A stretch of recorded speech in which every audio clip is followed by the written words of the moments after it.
ఇవాళ మనం తెలుసుకోబోతున్న టాపిక్ కొబ్బరిని తినడం వల్ల లాభాలేంటి. చాలామంది కొబ్బరి నీళ్లు తాగడానికి వెళ్ళి కొబ్బరి బొండం కొట్టించిన తర్వాత నీళ్లు మాత్రమే తాగి బొండాన్ని పడేస్తారు. చాలామంది కొబ్బరిని తినకుండా ఆ బొండం పాడేయడం వల్ల ఎన్ని ప్రయోజనాలు పోగొట్టుకుంటున్నారో మనం ఇవాళ తెలుసుకోబోతున్నాం. విషయానికి వస్తే మీరు ఏ రోజైనా కొబ్బరి నీళ్ళతో పాటు కొబ్బరి బొండం కొట్టించి తిన్న అనుభవం ఉంటే తప్పకుండా కామెంట్ రూపంలో చెప్పండి. గైస్, మనం ఆలస్యం చేయకుండా ఈ టాపిక్లోకి వెళ్దాం. కొబ్బరిని తినడం వల్ల ఎన్ని లాభాలు ఉన్నాయో తెలిస్తే మీరు తప్పనిసరిగా ఆ కొబ్బరిని వదలకుండా ఉండరు. కొబ్బరికాయలో ఎన్నో ఆరోగ్య ప్రయోజనాలు ఉన్నాయి. మనం కొబ్బరి కాయ వాటర్ను మాత్రమే తాగుతాం, కొబ్బరి పాలను ఉపయోగించుకుంటాం. అలాగే కొబ్బరిని తినడంతో పాటు వంటల్లో కూడా ఉపయోగించుకుంటాం. ఈ కాయలో ఎన్నో రకాల పోషకాలు ఉన్నాయి. ఇది మన మొత్తం ఆరోగ్యాన్ని కాపాడడానికి సహాయపడుతుంది. మంచి పోషకాలు ఉన్న నిధి కూడా. అసలు కొబ్బరిని తినడం వల్ల మనం ఆరోగ్యానికి ఎలాంటి ప్రయోజనాలు ఉన్నాయో ఇప్పుడు తెలుసుకుందాం. ప్రతిరోజు ఒక కొబ్బరి ముక్కను తినడం వల్ల చాలా లాభాలు ఉన్నాయి. ఆ పోషకాలు ఏంటో మనం ఇప్పుడు తెలుసుకుందాం. కొబ్బరి పోషకాలను మంచి వనరు. దీనిలో విటమిన్ సి, ఈ, ఇనుము, పొటాషియంతో పాటు మన శరీరానికి అవసరమైన విటమిన్లు, ఖనిజాలు పుష్కలంగా ఉంటాయి. దీన్ని తింటే మన శరీరానికి లోపలి నుంచి పోషకాలు అందుతుంది.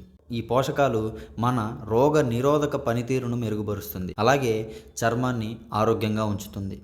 ముఖ్యంగా అవయవాల పనితీరుని మెరుగుపరుస్తుంది. రక్తంలో ఎక్కువగా చక్కెర గుణాలు ఉన్న వాళ్ళకి ఈ కొబ్బరి తినడం వల్ల కూడా చాలా ప్రయోజనం ఉంది. ఎలా అంటే ఇది రక్తంలో చక్కెర స్థాయిలను నియంత్రించడానికి సహాయపడుతుంది. కొబ్బరిలో ఆరోగ్యకరమైన కొవ్వులు ఉంటాయి. అలాగే దీంట్లో జిఐ వాల్యూ చాలా తక్కువగా ఉంటుంది. అంటే గ్లైసెమిక్ ఇండెక్స్ అనేది దీని యొక్క ప్రభావం చాలా తక్కువగా ఉంటుంది. ఇది బ్లడ్ షుగర్ లెవెల్స్ను చాలా స్థిరంగా ఉంచడానికి సపోర్ట్ చేస్తుంది. దీర్ఘకాలిక మంట, గుండె సంబంధిత రోగాల నుంచి ఆర్థరైటిస్ వరకు ఎన్నో ఆరోగ్య సమస్యలకు దారితీస్తుంది. అయితే కొబ్బరిలో శోధ నిరోధక లక్షణాలు ఉన్నాయి. అలాగే లారిక్ ఆమ్లం శోధ నిరోధక ప్రభావాలను కలిగి ఉంటుంది. అంటే కొబ్బరిని తింటే మంట తగ్గుతుంది. చాలామందికి గుండెలో మంట రావడం అనేది సంభవిస్తూ ఉంటుంది. ఇలాంటి లక్షణాలు రాకుండా ఈ కొబ్బరి చాలా ఉపయోగపడుతుంది. మెదడుకు సంబంధించిన ఆలోచన విధానం తక్కువగా ఉండడం, స్ట్రెస్ని ఎక్కువగా బ్యాలెన్స్ చేస్తూ ఉండలేకపోవడం, రకరకాలుగా ఇబ్బంది పడుతూ ఉంటారు. వీళ్ళందరికీ కూడాను ఈ కొబ్బరి తినడం వల్ల కొంతవరకు మెరుగుపడడానికి అవకాశం ఉంటుంది. కొబ్బరిలో మంచి కొవ్వు లక్షణాలు ఉంటాయి. ఇవి యాంటీ బ్యాక్టీరియల్ లక్షణాలుగా కలిగి ఉంటాయి. ఇవి మన శరీరానికి హాని చేసే కొన్ని సూక్ష్మజీవుల పోరాటానికి సహాయపడుతుంది.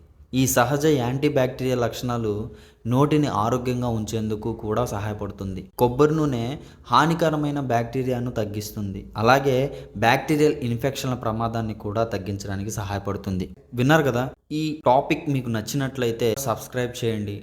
అలాగే పక్కన ఉన్న బెల్ ఐకాన్ని క్లిక్ చేయండి. ఈ టాపిక్ మీకు ఉపయోగపడుతుంది అనుకుంటే మీ ఫ్రెండ్స్కి, మీ రిలేటివ్స్కి అందరికీ షేర్ చేయండి. అలాగే ఈ టాపిక్ విన్న తర్వాత మీకు నచ్చిన పాయింట్స్ ఏదైతే ఉన్నాయో ఆచరణలో పెట్టడం మాత్రం మర్చిపోవద్దు. Thank you so much. జై హింద్.